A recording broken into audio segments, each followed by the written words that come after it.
ప్రస్తుతం మనతో పాటు ప్రముఖ ఆధ్యాత్మికవేత్త వేదిక్ ఆస్ట్రాలజర్ గోనుగంట్ల సురేష్ బాబు గారు ఉన్నారు. గురువుగారితో మాట్లాడేద్దాం. నమస్కారం గురుగారు. మణికంఠ గారు నమస్కారం అండి. గురుగారు, జూన్ నెలలోకి మనం అడుగు పెట్టేసాం. మరి ఓవరాల్గా ఈ నెలలో ప్రత్యేకమైన రోజులు ఏమేమి ఉన్నాయి, ఆ రోజులను ఎలా వినియోగించుకోవాలి, ఓవరాల్గా ఈ నెలలో వీళ్ళకి ఎదురయ్యే లాభ నష్టాలు మంచి చెట్లు ఎలా ఉండబోతుంది? సో ముందుగా మనం అమ్మవారిని ప్రార్థన చేద్దాం, అందరికీ చక్కగా ఉండాలని. ఓం గం గణపతయే నమః. స్వర్ణలక్ష్మి నమస్తే అస్తు పరబ్రహ్మ స్వరూపిణి రాజ్యం దేహి ధనం దేహి సర్వ కామాంచ దేహి మే. 12 రాసుల వారికి చక్కగా అమ్మవారు ఈ వచ్చే జూన్ మంత్లో ప్రతి ఒక్కరికి బ్రహ్మ జ్ఞానం ఇవ్వాలని, తద్వారా అందరూ హ్యాపీగా ప్రతి నిమిషం ఉత్సాహంగా ఉండాలి. వాళ్ళ లైఫ్లో ఎలాంటి చీకులు బాధలు లేకుండా ఎప్పుడు నవ్వుతూ ఉండే ఒక సామర్థ్యం వాళ్ళకి ఉండాలని, అలానే ప్రతి ఒక్కరికి అధికారాన్ని, పవర్ని, స్టేటస్ని, వాళ్ళ మాటకి ఒక పలుకుబడిని, ఒక గౌరవాన్ని ఇచ్చే విధంగా ఉండాలని అమ్మవారికి కోరుకున్న. రాజ్యలక్ష్మి కటాక్షం ఉండాలని, ప్రతి ఒక్కరికి ధనం విపరీతంగా ఉండాలి. ఇది ధనం లేదు, ధనం వల్ల మీకు ఈ పనులు చేయలేకపోతున్నాం అలాంటి ఫీలింగ్ లేకుండా అలా ప్రతి ఒక్కరికి ధనం చక్కగా సమృద్ధిగా ఉండే విధంగా అని మనం అమ్మవారిని కోరుకుందాం.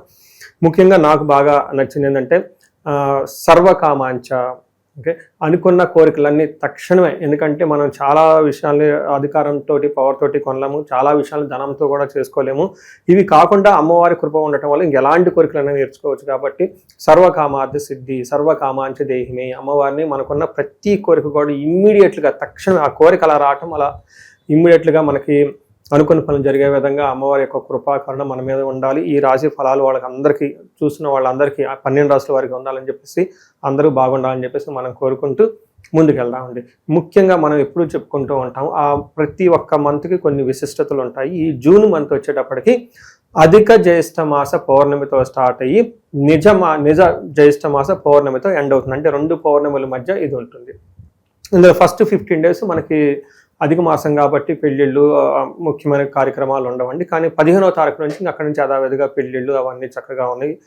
ఈ 15 days కూడా అందరూ ఈ షాపింగ్లు అవి ఇవి చేస్తూ బిజీగానే ఉంటారు. కాబట్టి టోటల్గా ఒక మంత్లీ సెలబ్రేటెడ్ మంత్ అని మనం అనుకోవాలి.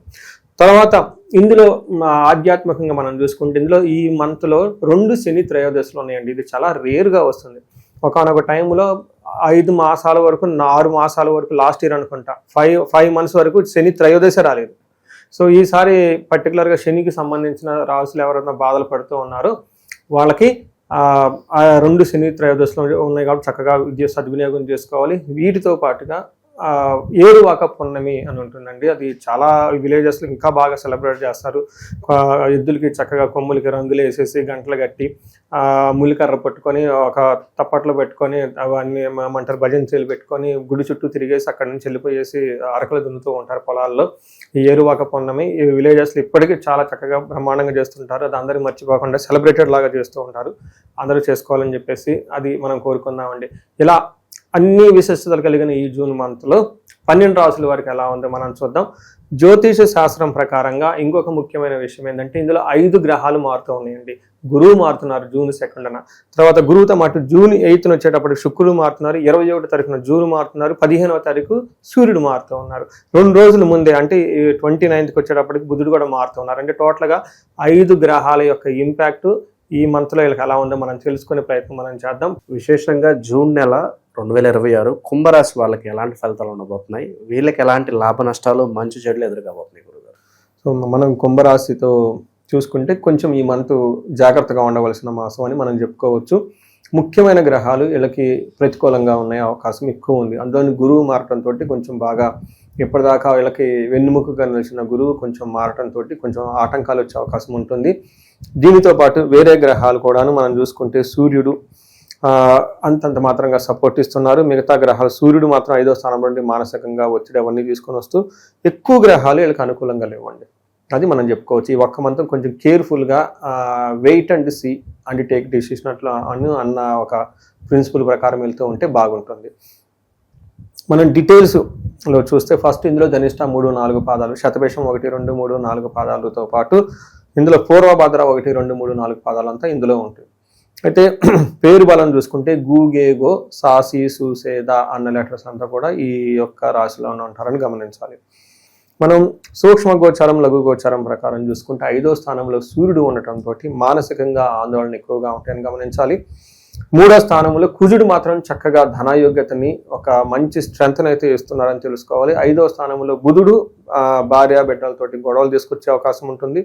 శుక్రుడు వల్ల అగైన్ అనుకోని విధంగా లేడీస్ ద్వారా ఇబ్బందులు వచ్చే అవకాశం ఉంటుంది. అంటే ఏ ప్రకారంగా చూసుకున్నా కొంచెం జాగ్రత్తగా ఉండవలసిన మాసం మంత్ అని మనం గమనించవచ్చు.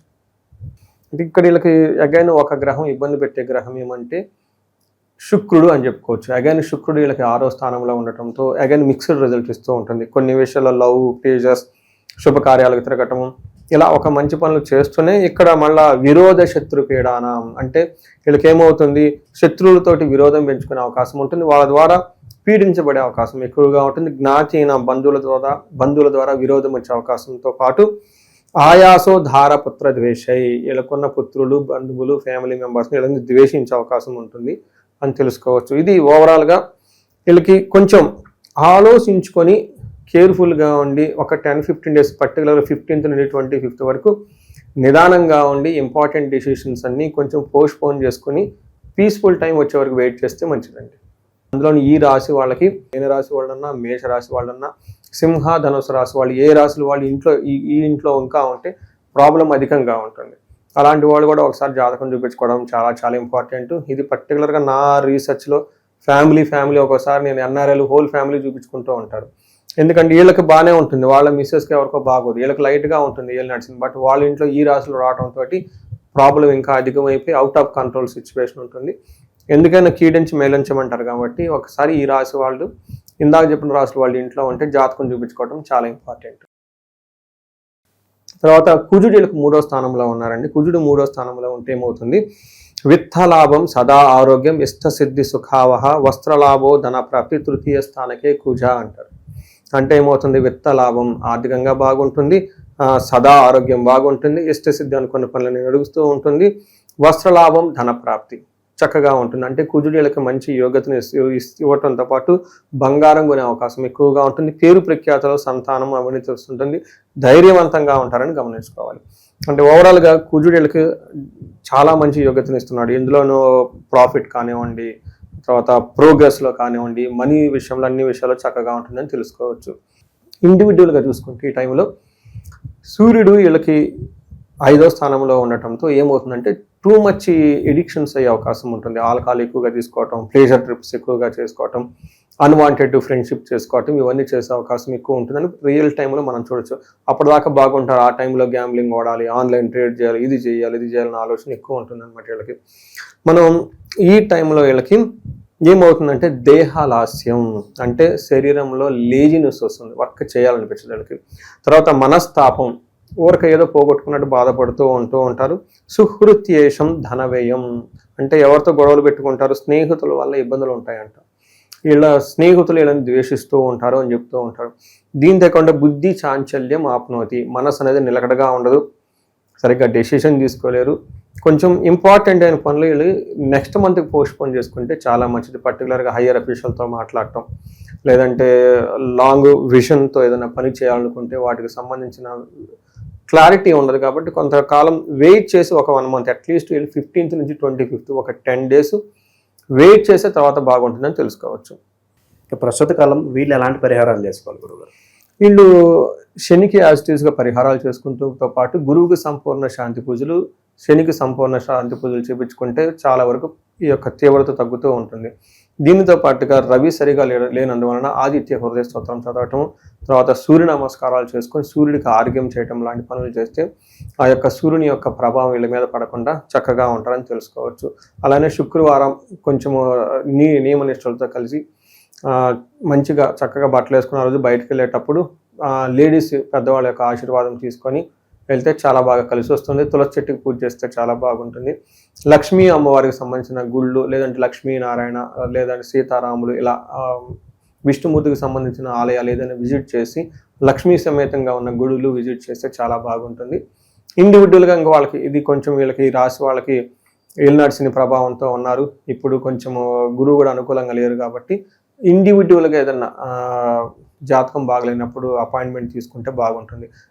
ఇందులో పరిహారాలు మనం చెప్పుకుంటే ఒక రీసెర్చ్ గ్రూప్ లాగా ఒక రీసెర్చ్ లాగా చేస్తున్నానండి. ఎవరికైతే 35 సంవత్సరాల నుంచి 45 సంవత్సరాల మధ్యలో ఉంటారో, కెరియర్లో మంచి ఎడ్యుకేషన్ ఉండి, సక్సెస్ఫుల్ ట్రాక్ రికార్డు ఉండి, చక్కగా ఉండేసి సడన్గా వాళ్ళ లైఫ్లో ఒక క్రైసిస్ లాగా ఉండి, కన్ఫ్యూజన్ ఉండి, ఎటెలాలో అర్థం కాకుండా ఒక స్టాగ్నేటెడ్ పీరియడ్గా ఎందుకు ఉంటుంది, అసలు ఎలా ఎందుకు జరుగుతుంది అనే దాని గురించి నేను రీసెర్చ్ చేస్తున్నాను. చాలామందికి మిడ్ లైఫ్ క్రైసిస్ అంటారు. 40 నుంచి 45 ఈ మధ్యలో చాలామందికి జెంట్స్కి, ఈవెన్ లేడీస్ కూడాను మెనోపాజ్ని, హార్మోనల్ చేంజెస్ అని చెప్తూ ఉంటారు. బట్ మోడర్న్ సైన్స్ అందరితో ఆగిపోతుంది, మిడ్ లైఫ్ క్రైసిస్ అంటారు. బట్ రియల్ లైఫ్లో చూసుకుంటే ఆస్ట్రాలజీలో ఇది డిఫరెంట్గా చెప్తూ ఉంటారు. వాళ్ళకి లైఫ్లో ఏమైనా శాపాలున్నా, యోగాలున్నా, గ్రహ దోషాలున్నా ఆ టైంలో కరెక్ట్గా వాళ్ళకి యాక్టివేట్ అవుతూ ఉంటాయి అనమాట.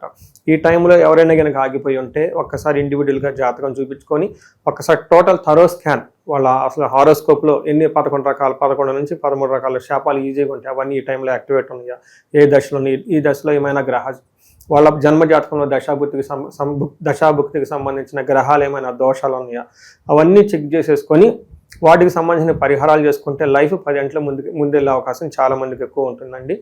చాలామందికి ఎక్కువగా భార్యాభర్తల మధ్య అన్యోన్యత లేదని ఇబ్బంది పడుతూ ఉంటారు. అన్యోన్య దాంపత్య పాశుపత అభిషేకము, కొంతమందికి పెళ్లిళ్ళు కావట్లేదని ఇబ్బంది పడిపోతూ ఉంటారు. విశ్వావసు గంధర్వరాజ హోమము, జపము, తర్వాత దాన తర్పణాలు చేస్తే ఖచ్చితంగా పెళ్ళి అవుతుంది.